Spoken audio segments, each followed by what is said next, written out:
Antes de entrar en el tema del dibujo, voy a haceros una pregunta.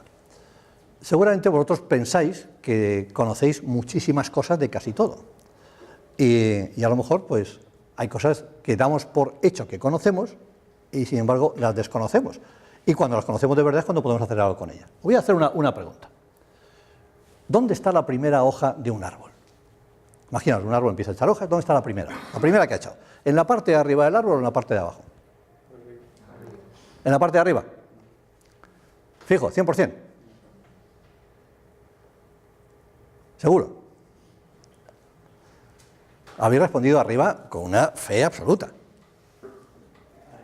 Es decir, que dais por hecho que, no digo la última que ha salido, sino la primera que ha salido, que se queda ahí enganchada. Bueno, vamos a suponer que no se caen, ¿no?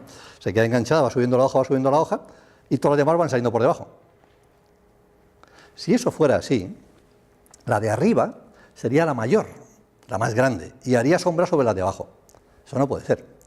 Las primeras están abajo y se quedan. Entonces sube el tronco y salen más hojas, más ramas, sube el tronco. De tal manera que las últimas que han salido son muy pequeñitas. Y las primeras que están ahí hace meses son muy grandes, que son como paraguas. Al ser muy grandes captan más la luz del sol. Y las pequeñitas que están arriba no interfieren con la luz del sol, ¿no? Entonces, luego, fijaros que habéis respondido arriba simplemente porque intuís que era arriba. Pero la realidad es que es al revés, justo. Otra pregunta más. De todas las ramas de un árbol, mira que son complicadas, ¿no? Porque claro, cuando los árboles han sacado ramas, ¿en qué dirección sale la primera? Un árbol empieza a crecer y tira una rama. Anda que no habéis visto árboles en vuestra vida. ¿En qué dirección sale la primera rama? En condiciones normales. Es decir, si el árbol no está pegado a un muro, cosas así. Norte, sur, este, oeste. En este hemisferio. ¿Por qué? En teoría está bien, es razonable, sale para el sur, porque de más calor, para el sur, vale. ¿Y la segunda? ¿Para dónde sale la segunda? Este. ¿Y por qué para el este? Porque sale, pero un poco raro, ¿no? ¿Y la siguiente? Podéis decir, bueno, sale para el norte para compensar, pero es que el norte no tiene entonces mucha luz. Vale, ¿y la cuarta? Vamos a suponer que ha salido para el sur, para el norte y para el este. ¿Y la cuarta? Pues para el oeste, ya no nos queda más, la pobrecilla tiene que... Venga, y la quinta, otra vez para el sur, y una encima de la otra, algo falla, ¿no? Ciertamente, las ramas de árboles, si hiciéramos una sumatoria de los árboles, no de todos ellos, porque cada árbol tiene al lado otro, más grande, más pequeño, un muro, ¿no? Todas las ramas crecen en un ángulo aproximadamente de 137 grados, que no es que sepa matemática los árboles, pero ese ángulo de 137 grados es un ángulo muy curioso. ¿Sabéis cómo podéis celebrar un cumpleaños con ese ángulo? Con esto es una chulada que cuando cumpláis años lo podéis decir. Bueno, imaginaos que sois unos ratas de cuidado y compráis una mierdecilla de tarta así como de 5 centímetros, ¿no? Y tenéis 100 amigos, porque sois muy espléndidos, ¿no? Y entonces invitáis a 100 amigos con una tartita, 10 centímetros de tarta. Y decís, todos vais a tener la misma porción de tarta. Entonces, si vais cortando la tarta cada 137 grados, nunca hay un corte encima del otro. Si tenéis esa habilidad para hacer 100 cortes a 137 grados, al final tendréis 100 trocitos que serán como una oblea de medio milímetro cada una. Pero bueno, todos tendrán la misma tarta, no se pegará a nadie. Eso es la lógica que utiliza la naturaleza. Todas las ramas de los árboles deben intentar no molestarse unas a otras para captar la mayor cantidad de luz. Y en todos los ángulos posibles, ese es el único donde jamás hay una rama encima de la otra. Es verdad que un árbol tiene ramas principales, ramas secundarias, ramas terciarias, y al final vemos un árbol y decimos, eso no hay Dios que lo entienda. Porque claro, este fenómeno se repite a distintas escalas. Por eso el árbol parece muy complejo, pero ciertamente es bastante sencillo. Se llaman sistemas complejos. Toda la naturaleza son sistemas complejos. Por eso tenemos como que hacerlos simples para poderlo entender. Bueno, ahora vamos a hacer otra pregunta. ¿Eso qué es? Ya os he puesto la duda, ¿eh? Eso parece un trozo de árbol cortado, ¿no? Si yo os pregunto cómo funciona un árbol, o mejor dicho, cuando cortáis un árbol, ¿por qué se agrieta de esa manera? Porque todos los árboles cortados acaban agrietados así. ¿Os lo habéis preguntado alguna vez? ¿Por qué cuando hay un árbol leemos los años que tiene, decimos, fíjate, este tiene 15 años porque leemos los anillos, Qué chulería, ¿no? ¿Y por qué podemos leer los anillos de un árbol? Va creciendo por capas. ¿Él? Va creciendo por capas. Igual. Sí, va creciendo por capas, pero ¿por qué leemos? ¿Por qué no todos tienen el mismo color y entonces no lo podríamos leer? Época seca, época lluviosa. Ah, eso es lo que pensamos todos, claro, la época seca la puede ser. Pues no, pero es lo que todos tenemos, claro. Ese seguro que creció. Pues es bastante sencillo, ¿veis? Este sería un trocito de árbol. Ahora os voy a contar, voy a responder eso, ¿no? Yo cuando voy caminando por ahí y encuentro cosas, y alguna me gusta, a la caja. Ese es el primer gesto, a la caja. Luego a lo mejor muchas no me sirven o se me pierden, pero todo lo que veo que me guste, fíjate qué piedra bonita, a la caja. Entonces eso es un trozo de árbol, una rebanada de árbol, que yo no lo habría podido hacer, porque un día paseando por un bosque, pues alguien cortó con la sierra y dejó esas rebanadas, porque entró por la izquierda, entró por la derecha del árbol, y quedó. Y esa rebanada, veis que tiene, es cierto, se ven las marcas. Es una estructura tan compleja que parece que todo es igual, pero no todo es igual. Dentro de un ratito os voy a explicar cómo funciona un árbol por dentro. Todo investigador, y es una cosa que os aconsejo, a mí me gusta llevar un cuadernito. Y en ese cuadernito, pues pego cosas que me he encontrado, dibujo como la sección del árbol que os he dicho, y hasta escribo algo que me ha parecido curioso. Un día leo: las tribus aborígenes son los que son capaces de ver y los que son capaces de oír. Bueno, es curioso el tema, ¿no? Si los demás ni vemos ni oímos, seguramente, ¿no? Bueno, pues estos cuadernitos, que cada uno se hace los suyos, yo os aconsejo que lo hagáis, ¿no? Porque esto es como un trabajo previo a la investigación. Eso que tenéis a la izquierda es un cardo. Y a la derecha son cosas que he visto, pensamientos míos. Esto es un coral que se llama coral seta, champiñón, ¿no? A veces no hay que dibujar nada, simplemente hay que coger 4 hojitas o 5 hojitas como las que hay ahí, se secan de una manera, las colocas ahí. No sabes para qué te van a servir, pero están ahí, ¿no? Esto, por ejemplo, yo encuentro muchas cosas, mucha inspiración en los platos de comida. Eso es una raspa de pescado, ¿no? Que te estás comiendo una merluza o un gallo, creo que eso en concreto es un gallo. Y una vez que no lo hemos terminado, me llama la atención. Entonces, lo que yo suelo hacer en los restaurantes, una cosa que desconcierta mucho, es, digo, ¿me la puede lavar la espina que me la llevo? ¿O me puede pasar en el lavaplatos esta concha de este cangrejo que me acabo de comer? Termina así como raro, pero lo hacen. Entonces te la llevas limpita a casa y luego la dibujas. ¿Para qué sirve eso? Eso lo vais a ver dentro de un ratito. A veces vas caminando, quien de vosotros nos ha encontrado una calavera de algo. Esto es de una bubilla, ¿no? Mira qué fácil en el campo encontrar, uno la coge, a la caja, ¿no? Y luego la dibuja, como tiene su cráneo.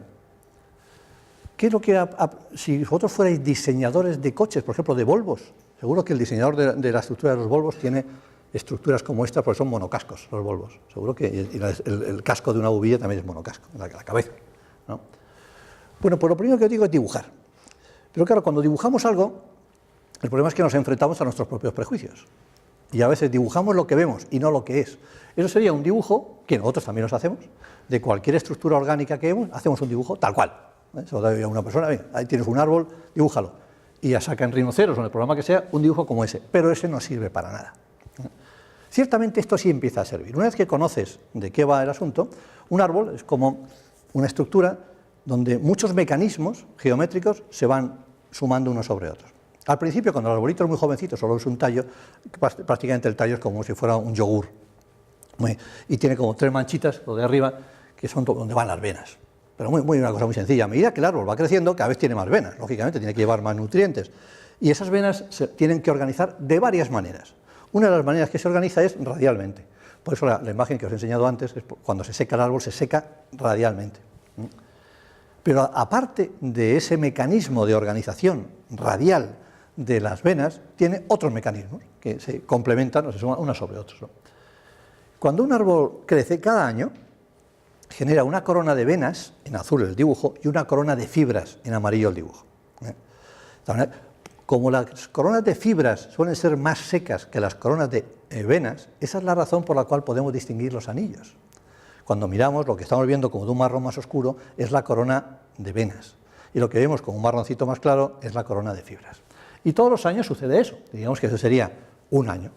En un año unas fibras que van así como transversales y una serie de venas. Claro que sería un árbol jovencito, que solo tiene 5 venas o 5 grupos de venas. Lo cierto es que, además, todavía por si fuera poco, cada año el grupo de venas y el grupo de fibras crece en una dirección helicoidal distinta.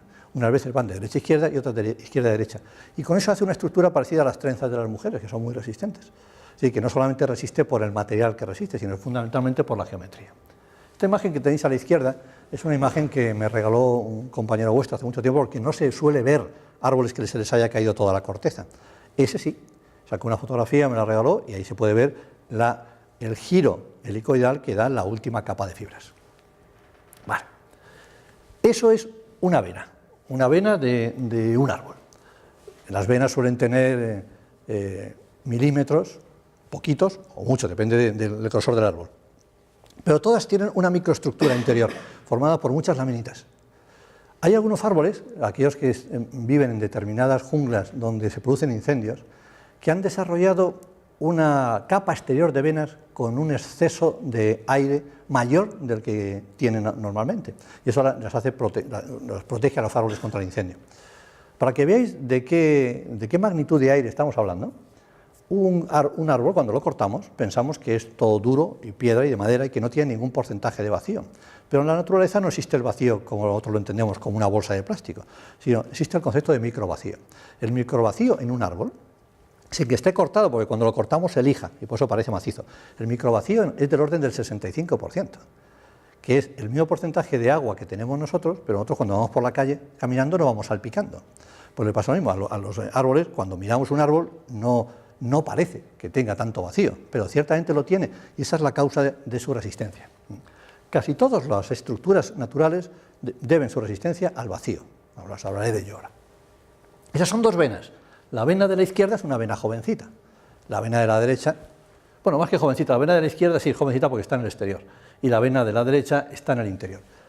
A medida que las venas van creciendo, formando capas, las venas interiores también crecen. Es decir, ¿y cómo crecen? Formando unas membranitas, es decir, van cruzando, van haciéndolo casi más macizo. Por eso hablamos del núcleo leñoso, de la parte interior de los árboles, es mucho más dura porque tiene muchos más elementos, comparado con las venas y las fibras exteriores, que son más porosas.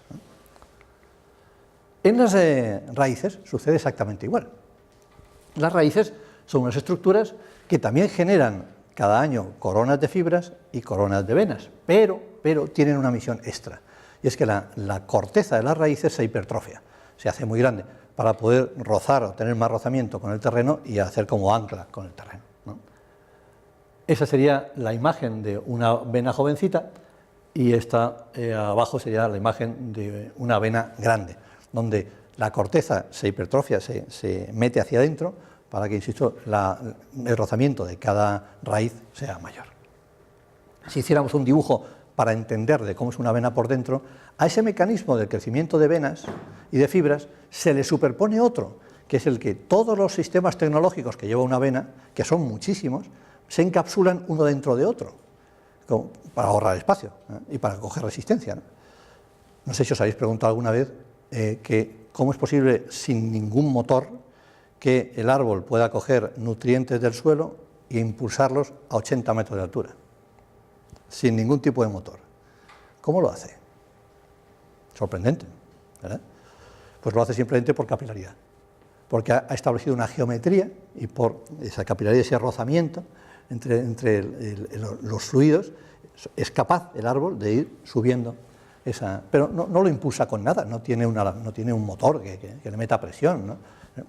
Es sorprendente, ¿no? O sea, cómo la naturaleza resuelve con geometrías cosas que nosotros los humanos necesitamos tecnología. Bueno, si os preguntara qué es eso que veis a la izquierda, por ejemplo, vosotros me diríais que bueno, esto ya es fácil de ver, esto es un ave o un pollo, lo que queda cuando uno va a casa del suegro a comer, y siempre hay pollo los domingos, y después de comer pues nos queda esa cosa. ¿Qué hacéis con el trozo de pollo que ha quedado encima del plato? Lo tiráis. Yo os aconsejo que no lo tiréis, lo fotografiéis, le decís a vuestra suegra, me lo limpias, se das que risa, ¿no? Y lo guardáis a la caja. ¿Cómo son los huesos por dentro? Bueno, ciertamente es una estructura especializada en volar. Si comparásemos el hueso de una vaca con el hueso de un pollo, son muy diferentes. Los huesos de las vacas son macizos, porque tienen que estar de pie. Pero los huesos de las aves tienen que ser ligeros, porque tienen que volar, no pueden pesar demasiado. Entonces los huesos de las aves están formados por ese tipo de microestructuras, ¿no? Así como trenzadas. El vacío del hueso de un ave es superior al 85%. Por eso digo que el vacío es un elemento muy resistente.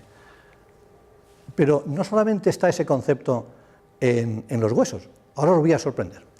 Seguramente habéis visto una pluma de ave muchísimas veces. El aire que hay en una pluma de ave es del orden del 90%, el aire contenido. Sorprendente, cuando uno ve la pluma parece maciza, ¿no? Bueno, pues una pluma, esta imagen que tenéis a la izquierda, el cáñamo, la parte el cálamo, la parte interior, está formado por una estructurita exterior y una microestructura en el centro. Eso ya tiene un porcentaje de vacío importante, por eso es flexible, y si veis, por ejemplo, habéis visto las estructuras de los mástiles de los barcos estos que corren, que compiten, no están huecas, están microestructuradas, para que tengan mayor resistencia y poco diámetro. Si cogemos una de las barbas, que son los hilos que forman la pluma, mirad la escala de 0 a 3 milímetros ahí abajo, ¿no? Eso es el dibujo de una barba, ¿no? Pues, y la cortamos en transversal, fijaros, una barba, la cantidad de espacio de aire que tiene dentro, si parece plana, parece una línea, y no es una línea, es una especie como de arquito, ¿no? Mirad la escala, estáis viendo 1 milímetro, estamos hablando de cosas muy pequeñas. Si ahora cogemos las pequeñas piezas que unen las barbas, entonces las barbulillas, ¿no? Son como los dientes de la cremallera, la escala ya es de 0 a medio milímetro, que estáis viendo ahí, ¿no? Pues esa barbulilla funciona igual, tiene una estructura exterior y una microestructura interior. Eso hace que el concepto de vacío está en todas las soluciones, ya sea el vacío dinámico, digamos, ya sea en el hueso del ave, ya sea en la pluma, ya sea en las barbas, en las barbulillas, y el concepto de microestructura está también en todas las soluciones. Lo importante cuando uno hace cualquier tipo de investigación es intentar comprender por qué suceden ciertos fenómenos, ¿no? E intentarse dar una respuesta. Mi pregunta es, ¿vosotros creéis que eso podría ser cierto? ¿Podría existir un hombre que fuera 3 veces mayor a otro?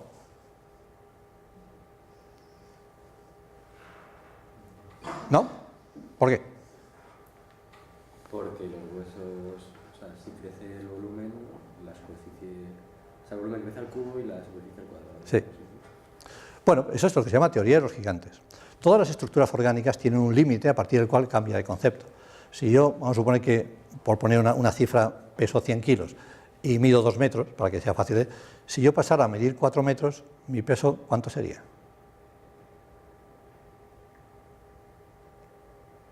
Repito, si peso 100 kilos y mido 2 metros, si yo pasara a medir 4 metros, ¿cuánto pesaría? Eso se ha calculado. No sé si habéis leído Gulliver, pero así calculaban para darle de beber a Gulliver, en el país de Lilliput, ¿no? Pues pesaría 800 kilos, porque el aumento del volumen lleva implícito un cubo. Es decir, si yo he multiplicado por 2 mi longitud, multiplicaría por el cubo de 2 mi peso. Sería tremendo, ¿no?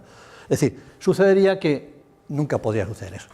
Ya solo con 2 veces la altura ya no podría, pasaría de 100 kilos a 800, con 3 veces. Entonces, seguramente si yo multiplicara por 3 mi altura, cambiaría mi estructura y sucedería esto, me parecería a lo mejor a un dinosaurio.